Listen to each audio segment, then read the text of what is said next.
Like you don't have to make someone be like, oh, that guy's so smart. You just have to make the guy see something in themselves. Yeah. You know? Yep.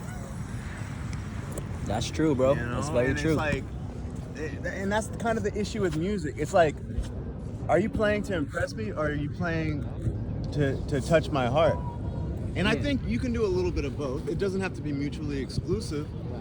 But at the end of the day, it's like, when you're conversating, are you trying to talk down on someone, or are you trying to talk to someone? Mm-hmm. Are you trying to create a breakthrough, or just like be seen as that guy?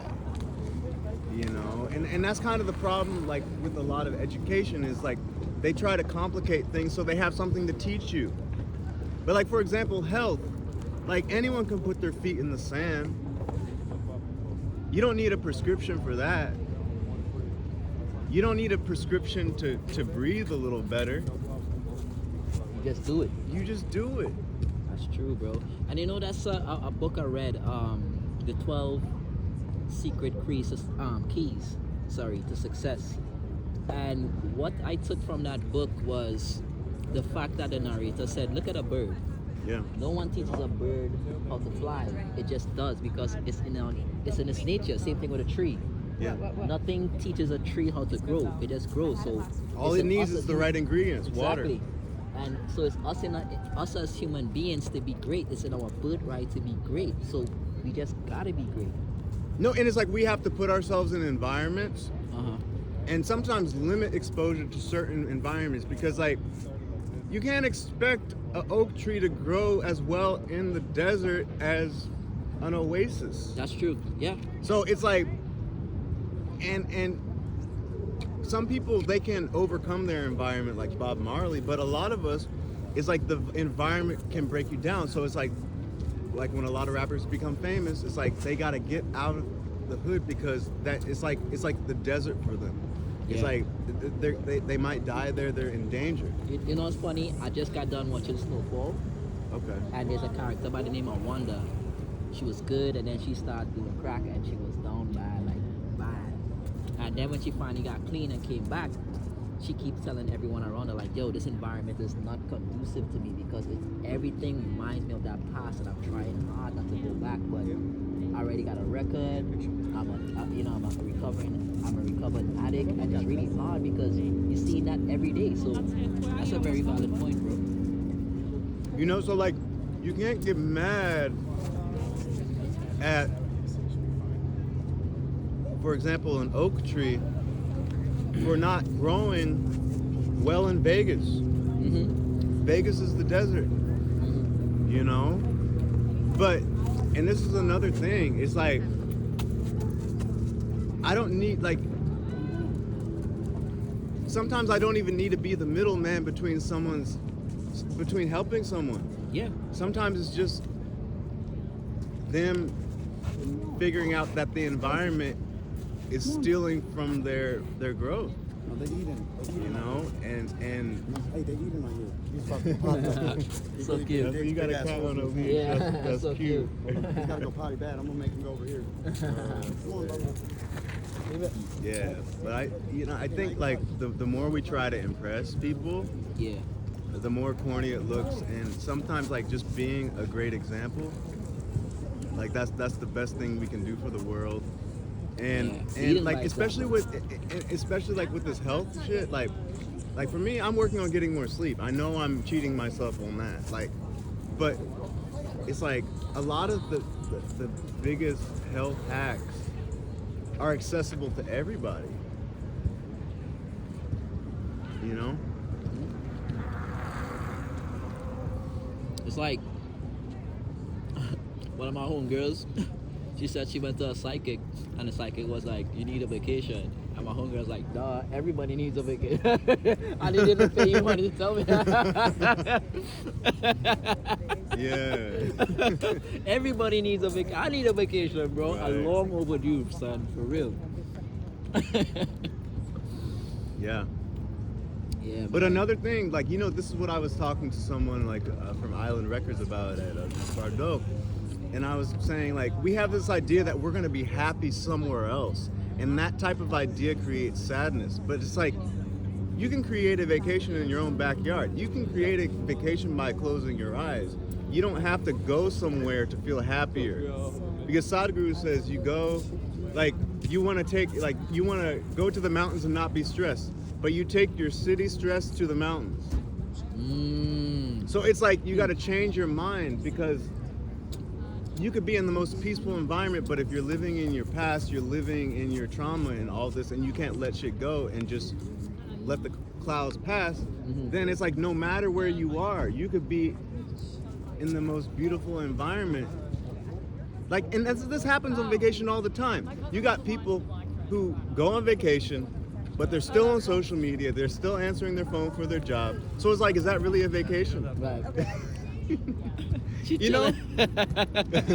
She listen to the conversation, right? No, it's like this little dog. Oh, okay. Go to the beach. You want to say hi. The doggy's going that way. The doggy's gonna go that way. So You cute. say hi to another doggy. So cute. Yeah, but you know what I'm saying? And it's like, and that's another thing. Like, the music industry, there's a lot of sadness because people have higher expectations of where happiness comes from. People think that when I have everyone praising my album, when Rolling Stone is raving about it, and when I'm in Billboard and the Grammys just loves me, I'm gonna be happy. It's like, no, you're gonna be happy when you start loving the process of making music. And when you don't really worry about the judgment, because the more we try to be great, Yeah. the more we invalidate our simple greatness. Because I think greatness is not necessarily in the finished product. It's just even attempting.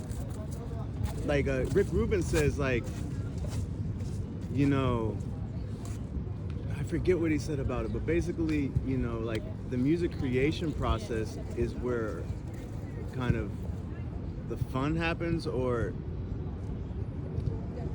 yeah, basically what he was saying is like, what people say about it shouldn't take away from how much you enjoyed creating it. But I'll never forget, there was this person that talked about, like, there were these kids that were drawing pictures, and the one who got the best picture award would get stars. And so Yeah. the kids who weren't getting the stars stopped drawing pictures.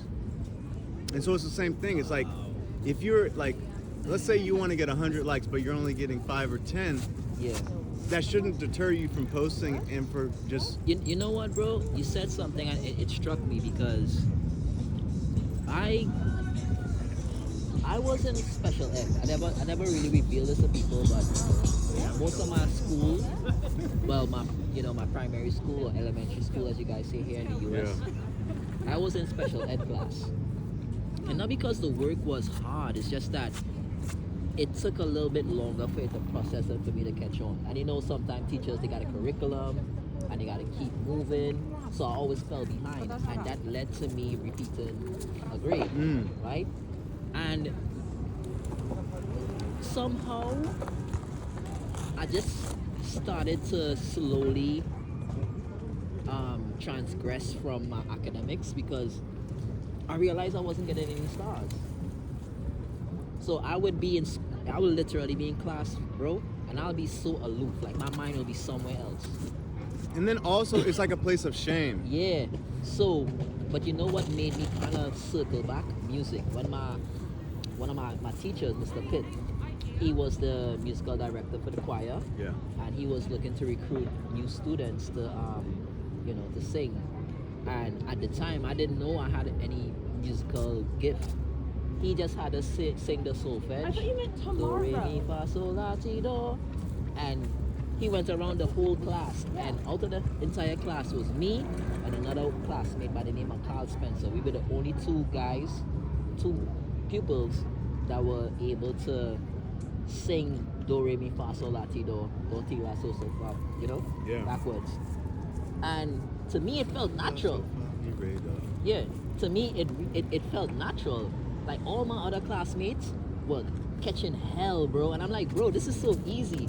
And right then and there, I realized I have a place in this world, and that's what kind of kept me in the loop. You know. Intelligence is not linear, and that's what you don't get from school. Like, for like, some people are good at memorizing things. Other people are good at creating things, and like there's a type of intelligence that you can't get from school. And another thing is, like, because I kind of relate, you know, like mathematics, I was slow as fuck about mathematics. Like that Same shit. here, bro. Yo, like I was like, Bro. am I is there Bro. something wrong with me? Bro, I still do not know my 3 times tables, bro. I don't know my 2 times tables, 11 times tables, 10 times tables, and 5 times tables. You know why? I did Kumon. Because it's patterns. I know the 5 times tables, 5, 10, 15, 20, 11, you know? It's easier for You me don't to know 3 memorize. times table? I mean, I know up to a certain point, but I Till was 12? You don't know until 12? I don't know up to 12, bro. I 3, don't, 6, 9, 12, 15, 18, 20, 24, Bro. 27, 30, 33, bro. 36. You know what? As a grown man, I'm 35, and I still do not know my timetables, bro. It's like okay. I just something about that I cannot retain. But when it comes to melodies and chords and scales, like that. Yeah. You know, and it's like, it's interesting because like my violin teacher, I'll never forget, I tried to go to her and I was like, hey, like, teach me how to improvise, teach me the blues. Like, I put on a song or like an instrumental, and I start playing. Like, she literally couldn't do it. And sometimes it's not the fact that she can't do it. She wouldn't allow herself to be vulnerable to just exploring things. Right. You know, so like when you have this idea of like only generating what you see on paper, it's going to be hard to generate what's not seen. You know, and some people have more of that creative spirit, and I think it has to be cultivated, and you have to get comfortable with being in a path that you haven't been before. That's true. You know, so like, and like another thing is like, we have to understand that like, even if we are a C student, even if we failed some classes, it doesn't mean you're stupid, it doesn't mean you're dumb. You just have to tap into like what intelligence is in your lane. Like, there's certain people who just they would fail every class, but when it comes to growing crops and growing the best food, they have intelligence. Some people, they would fail out of gym class, but when it comes to foraging, they could survive more than anybody else in the fort. Like, you know, like there's people who may not be good with the curriculum or just socializing within the school environment, but when it comes to socializing, creating deals, creating business, creating just a common ground and a bridge, they're super great with that, you know? So it's like, to just write yourself off as stupid because you don't know your 3 times table is it's kind of like it's a, what's the word I'm looking for? Basically, it's a,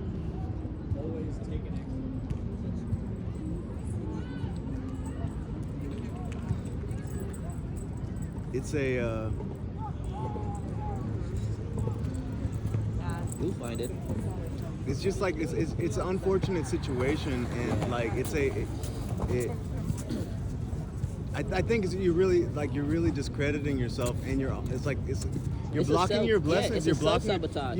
It's a self-sabotage. Yeah, self-sabotage. It's a yeah. self-sabotage because like, just like, for example, just because I'm not really good at my times tables doesn't mean I'm not good at trading. I could be an amazing trader, you know, like trade crypto, like know how to read the stock market, but when it comes to algebra, I may suck at it. Yeah. And then other people might just be Yeah, really. and that's what I'm learning, bro. It's like, because you're not good at something doesn't mean you're not inadequate. And I always used to feel like in order to be efficient, I got to be adequate in everything. And I'm learning, and I'm learning to uproot that seed that was planted in my head, and I've been watering for decades, bro. And I'm like, no, I am adequate. I have enough. I am it. I am ready, regardless of everything. I have it. That's what I realized been holding me back, because I feel like, okay, there's certain areas of my life that's kind of half-baked, or unfinished per se, quote unquote, that makes me feel like no, in order for me to level up, I need to go back and complete these things in order to validate myself to keep moving forward. And I realized that is conducive to my progression. It's like I keep pulling myself back. I was talking to my brother the other day, and just being transparent, bro, like, you know, things been really challenging for me financially.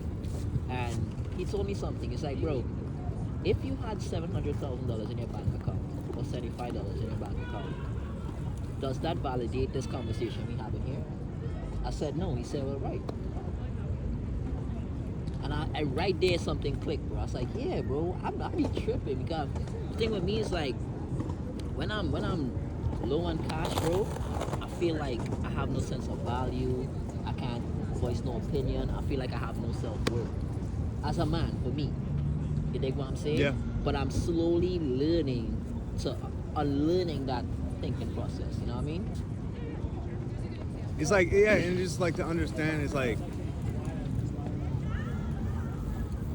yeah, to not seek that external validation. Like, I think, you know, it's definitely important to have enough to eat, to pay your bills, to pay your rent and all this stuff. Yeah. But to be, like, if you focus on not having, like, for example, one of the highest vibrations is just being grateful for shit. Like, you're healthy, you have an opportunity to make money. Yeah. You know, like, it's not, it doesn't have to be like, oh, I don't have. It's like, I have an opportunity to create more cash flow. Oh yeah. You know, and then also to just have people in your life that'll stand in and just be like, you know what? Here, come eat with me. Hey, you know what? Like, let me pay this bill. You know, like, if you got people in your life that will kind of,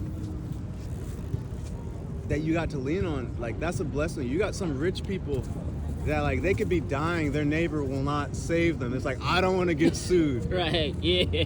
But if you got brothers and sisters and you got family that will travel across the country to make sure you're okay, that's a blessing. Yeah. And I think, like, because the more you focus on what you don't have, the more of that you create.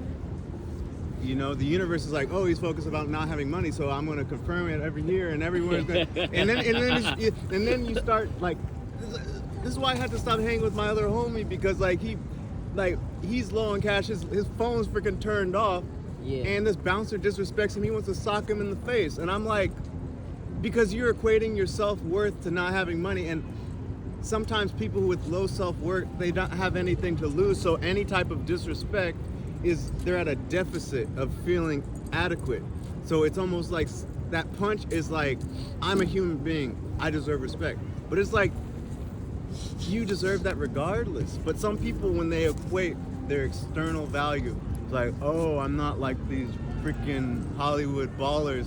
They think that they're a fucking animal, you know, like just like a waste of space. It's like, no.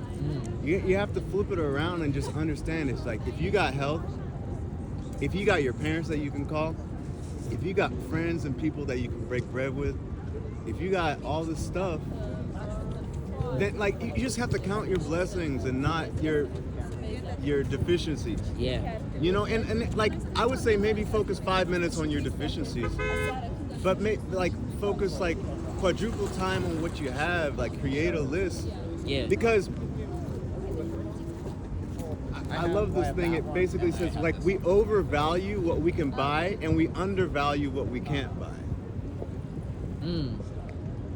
Like, if I were to give you $1 billion and the only catch is you die tomorrow, you wouldn't take that. Because your life, waking up tomorrow, having prospects, having a future, having a full life to live, that's more valuable than the $1 billion. And so every day is a gift. And, like, even if it's like, even, you know, like, we got, you know, people dying overseas and all this stuff, like, to still remain grateful in all of that. Yeah. And to understand that, like, we have all this hate going on, we have an opportunity to spread love. all this starvation going on, we have an opportunity to help somebody eat. Especially within our proximity. Yeah, you know, even Yeah, if it's just yeah. like, even if it's just like my brother, or Yeah. like the person digging in the trash, or just, you know, like there's a girl in the cash register today, her car didn't go through. I was like, let me handle that. Yeah. Yeah. You know, so just like spreading kindness, it doesn't have to be across the world, you know. But we have this idea, like you say it all the time. It's like, oh, when I get $1 million, I'm gonna start this thing. Yeah, bro. You know, you listen, you hit the hammer, you hit the nail on the head, bro, because I did a donation for my birthday, right? To an Yeah. orphanage, right? And my goal is to donate $1 million, bro. And I pray and I ask God to open our way. I don't know how, but I just want this on my heart to give. Yeah. But my brother Jaime, I want to introduce you to him, man. He's really, really dope, man. And he was saying like, bro, why not start somewhere? Why not start with $50? And then over the time you accumulate, and then you can look back and be like, yeah, I did it. Instead of just waiting for a whole big bag to fall in your lap and then be like, here. You know, so that's my initiative. So anytime I get like some money, that's my pledge. I'm gonna make sure I give a donation. That's And my then, side, that's my seed. Another thing is, don't underestimate the value of just answering a question. Yeah. Like if someone comes to you like, and that's what happens when you start living a better example. Like I was on the train and there was this homeless guy. He was obviously mentally ill, but he was like, hey bro, like I just want to ask you, like, what are you eating? Like what are your favorite foods? Like what are the most medicinal foods you're eating, and what books are you reading? And I was like, oh, you know what? Like I'm eating goji berries right now. You want to have some? Like I never tried these. Goji berries like my go-to like snack. I love those. Yeah. You know, and sometimes just like an idea, a mindset could be worth $1 million to someone. You may not even be able to cash in on it. You like sometimes like the most brilliant people don't follow their own advice, but maybe you give Yeah. that advice. Bro, to it's like a tree. My brother says this all the time. He says, we like a tree. A tree don't enjoy its own fruits. It just bears it. Yeah, you know? We are all just trees in this universe, bro. Just And bearing some- fruits. Yeah, and sometimes we know those things through like continually to make those mistakes. But Yeah. then you got like I was talking to a Jehovah's Witness at the pier yesterday, and I was like, you know, some people, like some kids, they put their hand on the stove and they take it off.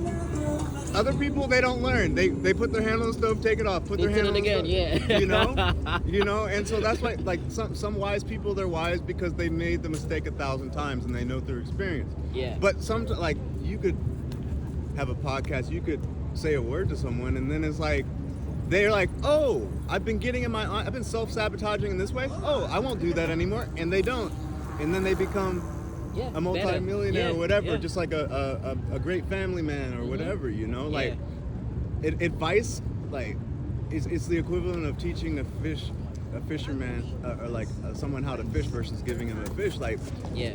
You know, so like, don't underestimate the value of your presence, of being an example, especially to your family and to the people around you. It's like, we have this idea that we have to be on TV talking to 1 million people to be influential. It's like, we're influential just by existing, especially in a place like LA. Yeah. That's true. You know, like, you're representing yourself, the Trinidadian people, the culture, you know, black people at large. So it's like when you raise your standards for yourself, then you start to get people asking those questions. Or like, for example, I went to the liquor store with a friend that was drinking a lot, and I would only get water. And so then maybe the third time we go, she's like, okay, I'm gonna get water too. So she starts drinking water too, Yeah. you know? Yeah, that reminds me of something you said a while back, bro. But I can't remember the exact words, but you said something in verbatim. I hope people could see by me living my life and see that as an example to live better by living vicariously through me.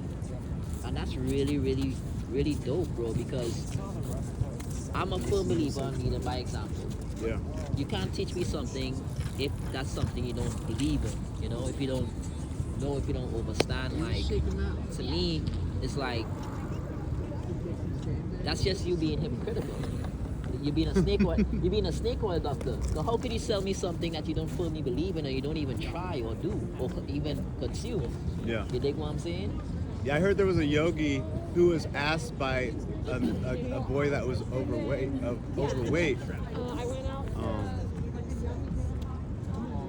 Like, how can I lose weight, Prabhu or whatever? And the yogi was like, come see me in a week.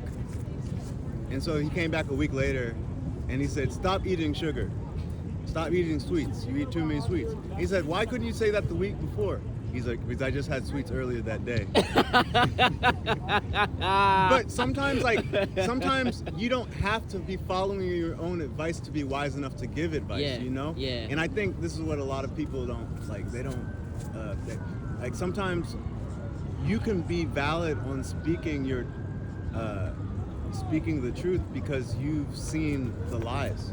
Yeah. And you might be even living the lie. Yeah. Like, because as long as you've seen what works and see what doesn't work, you could be in the life of what doesn't work, but you see what works, you know? Yeah. And like, you don't. But I definitely see where you're coming from. Yeah, bro. Yeah. Oh man. Yeah, but I mean, it's like, sometimes you just kind of have to, like, let life happen and put your hand on the stove, be like, oh, that shit fucking That shit burns. burned. And if you touch the stove again, don't get so down on yourself. Don't identify with being a stove toucher your whole life. Like, shit, like, Stove toucher. you know? I love that thing because it's like, Yeah. as an adult, and Yeah. you see a kid do that shit, it's like, stop doing that shit. Right. But we do it in our own life. Like, we're like, we spend, like, a lot of people only go on walks if they have a fucking dog. Yeah. It's like, you could take yourself on a walk. Yeah. Like, so many people live in LA and never go to the beach. They'd rather go to freaking Miami. Right. That's true, bro. You know what's crazy for me? I'm from Trinidad, and there's a very popular beach called Maracas Bay, which is like our national or staple beach. And bro, I grew up there all my life, and I've never been to that beach. I've been to Tobago, which is another island. I'm telling But you. I've never been to Maracas. And that's what's crazy. That's that's one of my bucket lists. I need to go to Maracas. When I go home, I need to go. You know? Same with DC. DC people are like DC people are hypocrites to it as well. Like, you know, like the only time we really do the touristy stuff a lot of the time is like when relatives come to town. It's like, oh, like I'll finally maybe go to a White House tour or go. Yeah. Like, I've never been in the Washington Monument. I know you can go there. Yeah. But yeah, you know, it's Man. like it really what it comes down to is acknowledging the blessings in your own backyard, and sometimes like the blessings right in front of you. Man. Because like we think that like we're gonna find connection, great people, beautiful, like it's like that's LA, you know. Yeah. But then like we get so used to like what we have, and we start to take it for granted. Like, oh, LA is like this, or the, you know what I mean? Like just Santa, like. I'd never be chilling at this part of the beach, and like this was a very impromptu thing. Yeah. But like, let's say you like, if you're in your neighborhood, you usually walk one way. Maybe walk the opposite way. Maybe Yeah. go through the forest. You know, like so many like I've only been to Topanga a handful of times, but every time I go there, it's like a magical place. There's magical places like within the vicinity of where we are, where we don't have to necessarily take a week off. You even just take 3 hours off, do some exploration. Like in my neighborhood, I never really walked around like that until I became an adult. Yeah. You know, I never just walked to the corner stores and you know, but it's like to just like to have this like a childhood curiosity towards life and to not be so caught up in like excitement is elsewhere. It's like excitement is like right here. It's like you could study, like you can appreciate, like we just saw the sunset, you know. Yeah. Like we don't have to go to the Galapagos Islands to appreciate a sunset or to watch the moon or to you know what I mean? Yeah. Like, yes, going to the Galapagos I would love that. Yeah, right. I'm not gonna like shoot. If someone got tickets for me to go to the Galapagos, I'm not gonna block my blessing. Right. But at the end of the day, for me to only go to the beach when I'm on vacation, to only go to the mountains when I'm on vacation, it's like I like the idea of staycation. Yeah. You know? Yeah. So that's it. You know? Like, bro. I think that's a real beautiful thing. Because it's the same thing. Like I've been listening to Yogananda, and one of the things that he preaches is just like finding like internal bliss, and not because desire and this idea that when I make more money, the food's gonna taste better type of thing. Yeah, bro, you're right. Like, and that's why people in Beverly Hills be fucked up because like it's like they eat the finest food always, and if the shit's just like, if it doesn't look exactly like the picture, if the steak isn't cooked exactly how they want it, if the wine isn't to the exact temperature that they're used to, they're gonna complain. You know?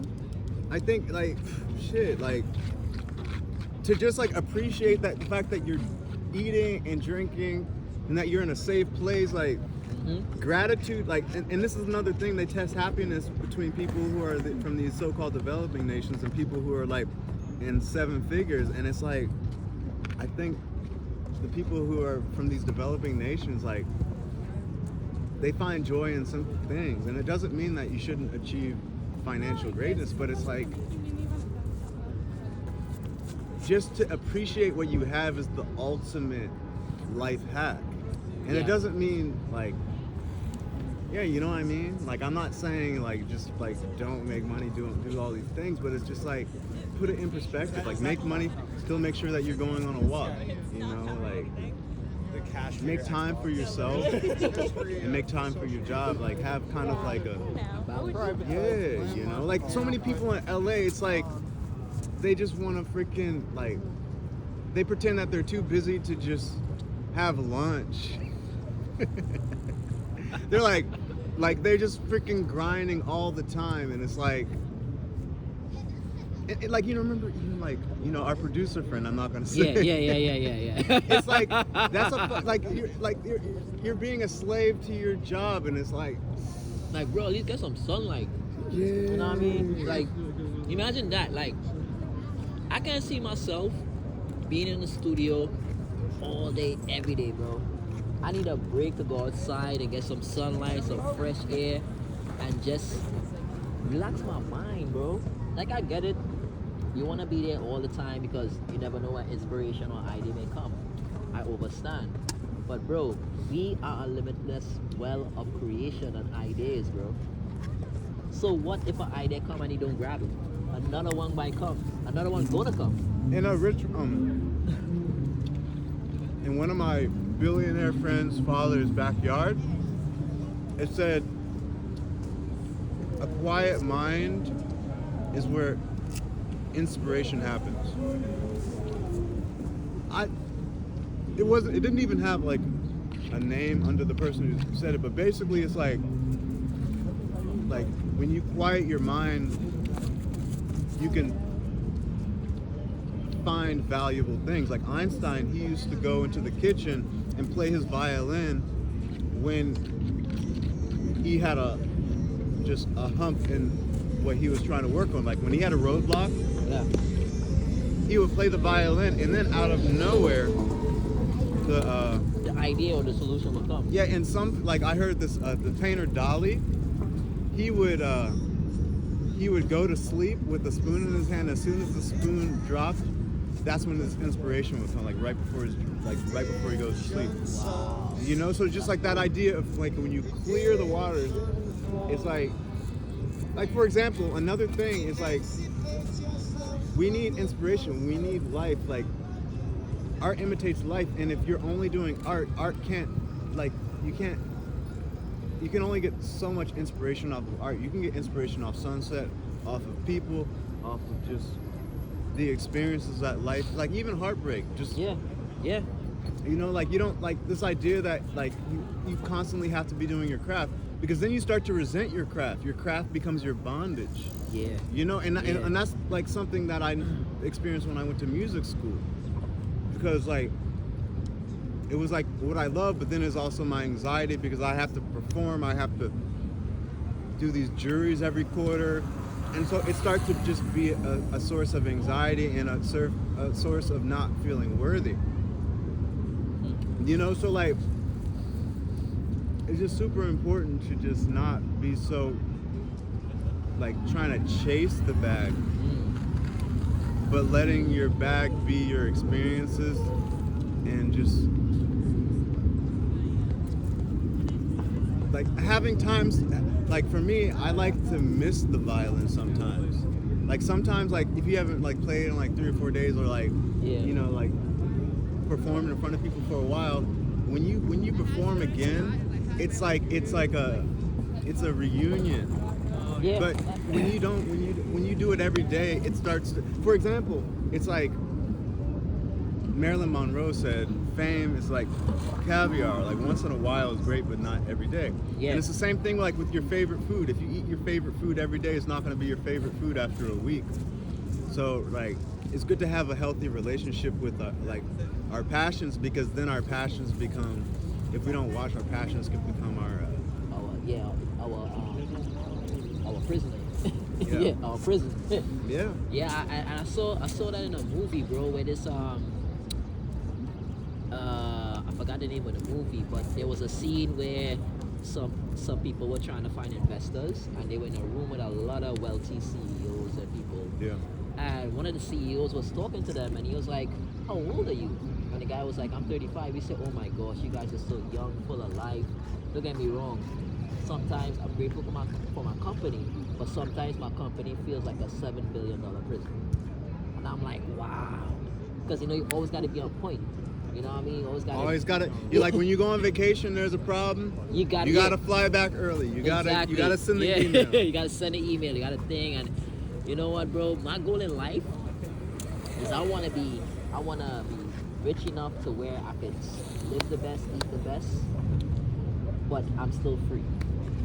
You know, I don't want to have that responsibility of having to take care of people. And you know, another thing is like there's fake luxury, like Yeah. having a Fendi bag, having a Versace, whatever, Right. having Louis Vuitton, whatever. Yeah. It's like those are external. Like the biggest luxury, and this is what I've learned, especially from being in Hollywood, having inner peace, And good health. good health, and like to just have peace of mind, and to also be proud of the person who you see in the mirror. To stand on your values, you know? That's true. It's like legit. You could have, like, if the job that you have is making you have to self-medicate, then it's like you gotta evaluate that. If the people that you're around make you feel like you want to disconnect, it's like you gotta just, like, our emotions are a guide, and we have to start listening to them. Sometimes, like, for example, like I said, I wanted to be a music producer, but it's like sometimes you're in the industry, sometimes you see certain things and you feel the energy of where things are, and if it doesn't agree with your spirit, you got to be like, you know what, maybe I'll like do more sync licensing, maybe I do more stuff for advertising, maybe I just do instrumental. Yeah. But like we can't be so attached to like what we want to become that we lose ourselves. That's true. Anyway, You know? bro, I know you gotta go to yoga class. I don't even know what time it Me neither. is. I didn't even eat my nuts. Me neither.